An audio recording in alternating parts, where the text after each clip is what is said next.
Terima kasih Tan Sri Speaker kerana memberikan Teluk Intan peluang untuk bangun membahas pindaan kepada perlembagaan persekutuan pada pagi yang penuh berkat ini. Tan Sri Speaker, demokrasi adalah perkataan berasas daripada bahasa Greek iaitu demos kratos. Demos bermaksud rakyat, kratos bermaksud peraturan. Iaitu segala peraturan sepatutnya dilakar dibuat demi kepentingan rakyat. Presiden Amerika Syarikat Abraham Lincoln pernah berhujah dengan izin, the only government legitimate in the world is the government by the people, for the people and from the people. Jelas, acara lompat-melompat sebenarnya telah membelakangi prinsip demokrasi. Ia adalah satu pengkhianatan kepada mandat rakyat. Apa dalih alasan semua tidak boleh diterima? Dalam konteks negara kita, bah kata pepatah Melayu berbunyi, binatang pegang kepada tali, manusia pegang kepada janji, kerajaan pegang kepada integriti. Sekiranya sebuah kerajaan adalah sebuah kerajaan pintu belakang yang terdiri daripada jaguh katak, maka dia tidak mempunyai integriti. Oleh kerana itu, hari ini adalah hari dalam sejarah. Teluk Intan ingin merakamkan penghargaan kepada Yang Amat Berhormat Perdana Menteri dan juga Yang Berhormat Menteri Undang-Undang kerana menghormati dan melunaskan tanggungjawab di bawah memorandum persefahaman transformasi politik yang ditandatangani oleh pihak kerajaan dan Pakatan Harapan.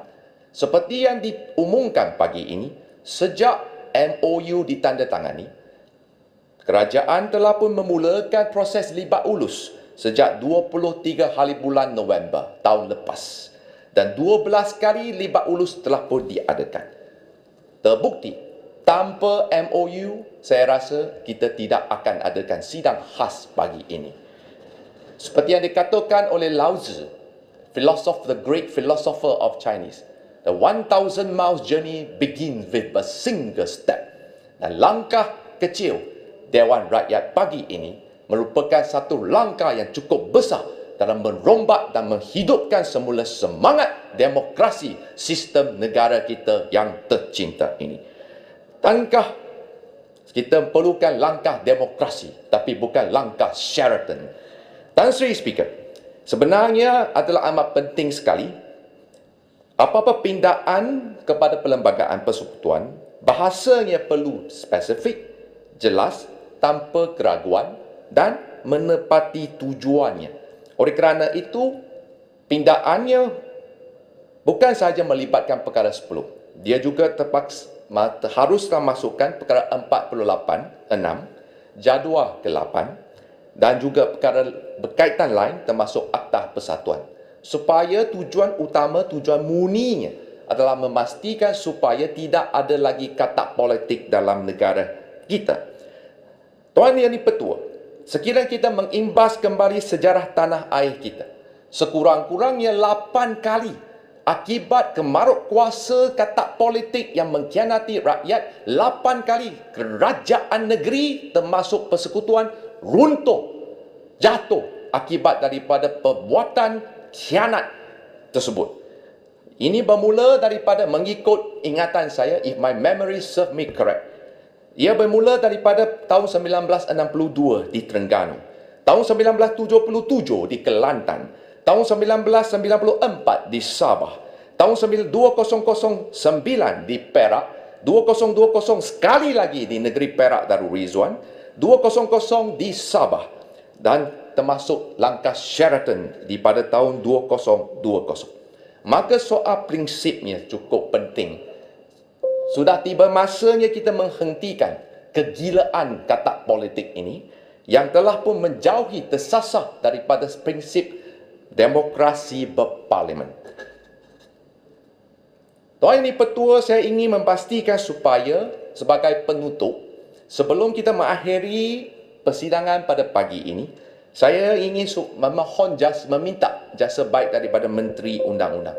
Kita tidak sempat meluluskan akta yang begitu penting ini sempena bulan Ramadan yang Al-Mubarak yang suci, maka marilah kita pastikan tarikh sidang khas akan datang diumumkan hari ini juga sempena bulan Syawal. Dia mesti diumumkan untuk memberikan ketentuan, certainty, supaya tidak ada lagi spekulasi-spekulasi yang tidak diperlukan. Yang kedua, berkaitan dengan tarikh kuat kuasa.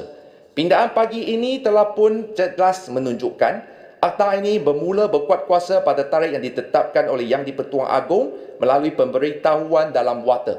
Saya mahu kerajaan memberikan jaminan supaya tarikh kuat kuasa Akta Anti Lompat Parti ini wajib, bukan wajar, wajib dikuat kuasa sebelum pembubaran Parlimen Dewan Rakyat ini.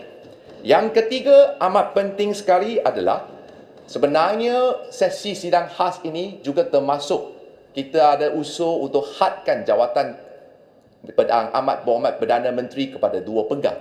Saya berharap supaya pada sidang khas sempena bulan Syawal yang penuh murni ini, perkara ini juga akan dimasukkan supaya sidang khas tersebut dengan izin, let the special session be really special for the right reason.